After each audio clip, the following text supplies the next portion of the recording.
I still remember the first time I put this on. It felt like stepping into the future. I mean, who expected a software company to be the one that actually made the VR headset this futuristic and somehow made it work? Now we're looking at version 2, new front plates, the transparent ones, my favorite. It's still custom fit, still no unnecessary bulk, but now with better clarity, a wider field of view, and an even more refined look. Just look at it.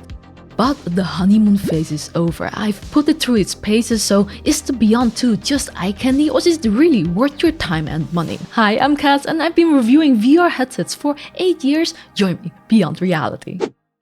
So what makes this headset so cool is that before the Beyond 2 even arrives at your door, you've already started customizing it. Why? Because Bigscreen asks you to do something no other headset does: scan your face. Sounds a bit dystopian, but it's honestly awesome. Using an iPhone or iPad with Face ID, you do a quick 3D scan and Bigscreen uses that to 3D print a face cushion that's shaped exactly for you.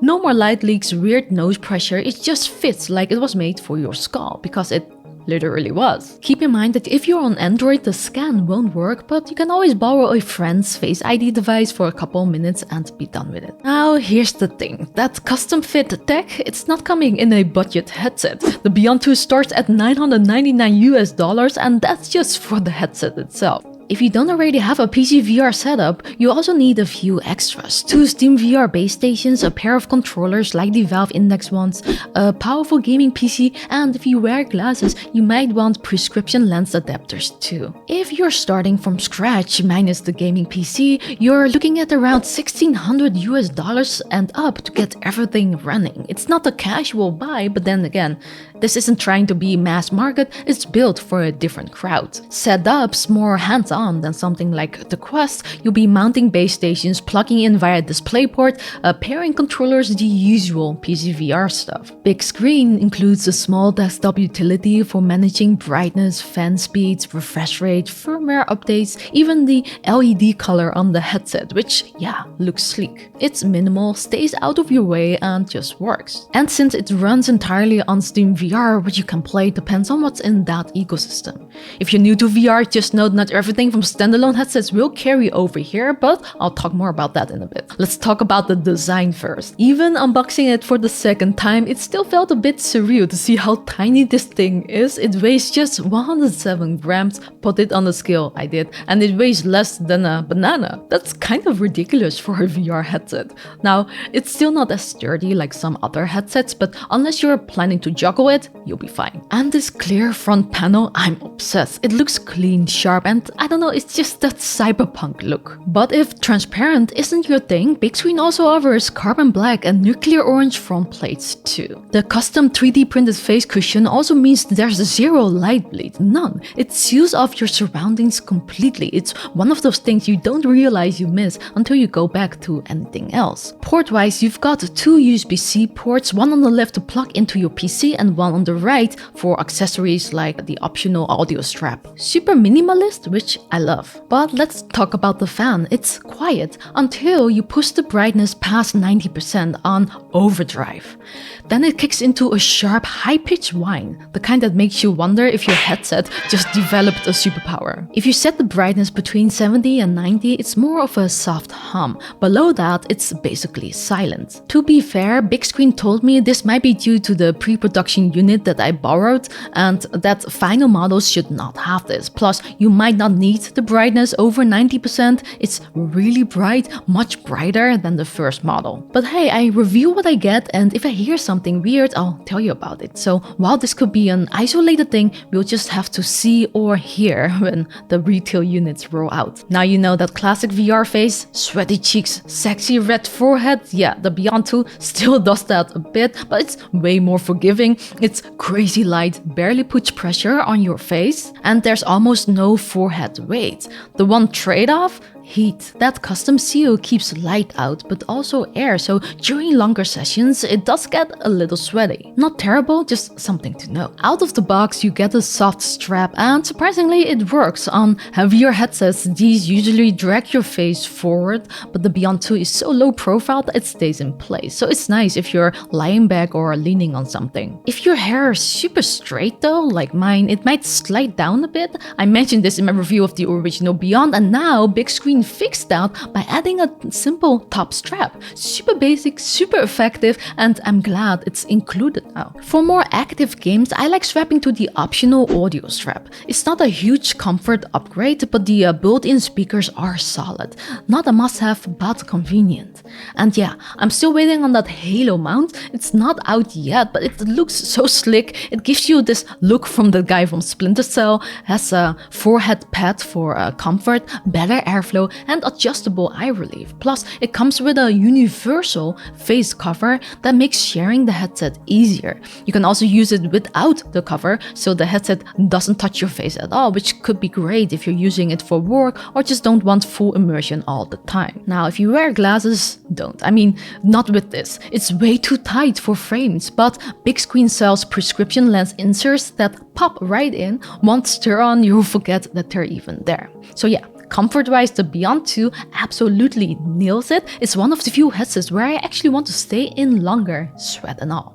The Beyond 2 runs entirely through Steam VR, so you'll be playing PC-based titles from your Steam library. There's no built-in store like the Quest has, and no native support for any Quest games. Plus, Meta has some really good exclusives. Some do eventually get PC ports, but many great Quest titles never make it over or might take years to arrive. That said, once you're in, there is a lot to love.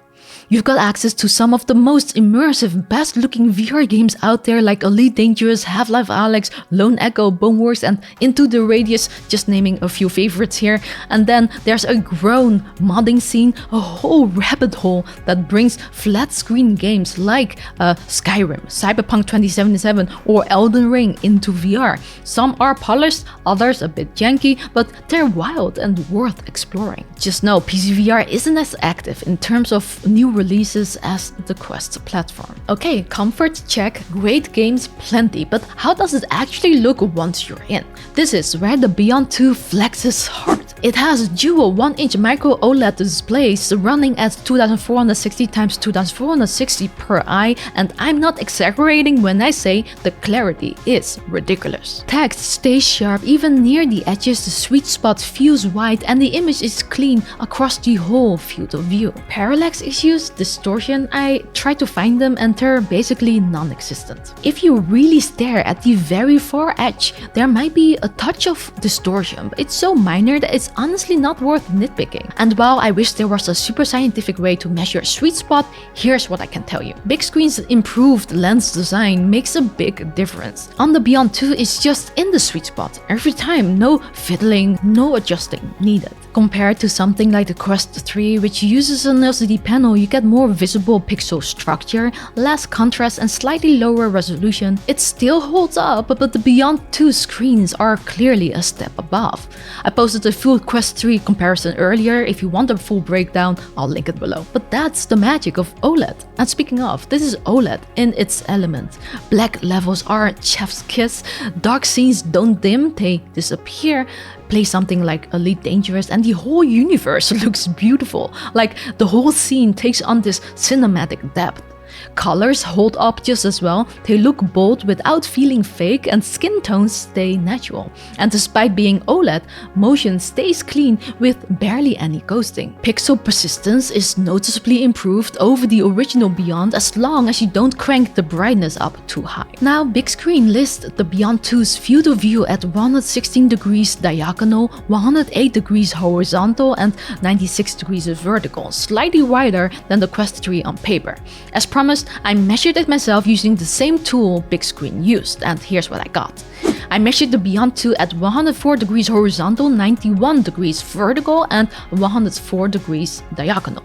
Now, FOV isn't an exact science, it depends on your face and how the headset sits, so it's totally normal that my numbers don't exactly match Bigscreen's, but when you measure everything the same way on the same person, the differences become clear. The Beyond 2 is a noticeable step up from the original, a bit wider than the Quest 3 horizontally and diagonally, though slightly shorter vertically. Is it a huge leap? Well, side by side, you notice the difference right away. In practice, it's not a day and night difference. Compared to the original Beyond, it's a clear step forward though. It's definitely getting there. But the clarity also comes down to how well the lenses are aligned to your eyes. So the Beyond 2 uses a new manual IPD adjustment system. Inside the box, you get a little tool, basically a tiny screwdriver that fits into a small dial on the side of the headset. Turn it and the lenses physically move closer or farther apart. To help with accuracy, there's even a tiny IPD scale inside the headset. You see the number next to the lenses when you're adjusting. Once you've got that dialed in, you also want to enter your IPD into the Bigscreen desktop app. That's the part most people forget, but it matters. If you skip it, things might look slightly off in terms of scale or field of view. Bit more hands-on than usual, but once it's set, it stays locked. Unless you're sharing the headset, you won't need to adjust it again. But of course, nothing's perfect, and in the Beyond 2, the trade-off for those deep blacks and OLED contrast is glare. To be fair, it is way better than the original Beyond. Glare has been pushed farther to the edges now, so it doesn't float in your view like it used to, but it's still there, especially if staring at something like a white UI on a dark background. In fact, glare is a bit more noticeable here than something like the Quest 3, but here's why. The Beyond 2 has better contrast, so the glare has more punch. That's the trade. The deeper the blacks, the more noticeable bright the reflections can be. Now the good news, you can dial it back. Lowering the brightness in Bigscreen's app makes a huge difference. I like to do that when I'm watching a movie or writing on a white page. That simple tweak goes a long way. Personally, it's never been a deal breaker, especially while gaming, but if you plan on watching movies or working with bright UIs a lot, it's worth knowing about. Alright, let's talk performance. To get the most out of your Beyond 2, you'll need a DisplayPort 1.4 connection with Display Stream Compression, or DSC for short, and yep, a beefy GPU doesn't hurt. I tested it on an RTX 4090 just so you know what baseline I'm working with. The headset lets you choose between 75Hz and 90Hz refresh rates, and each comes with its own trade-off. 75Hz runs on full native resolution, which is very sharp. 90Hz feels smoother in motion, but due to bandwidth limitations of DisplayPort 1.4 menu, the headset uses DSC to compress and upscale the signal, so the visual clarity is just a bit softer. I can see the difference barely.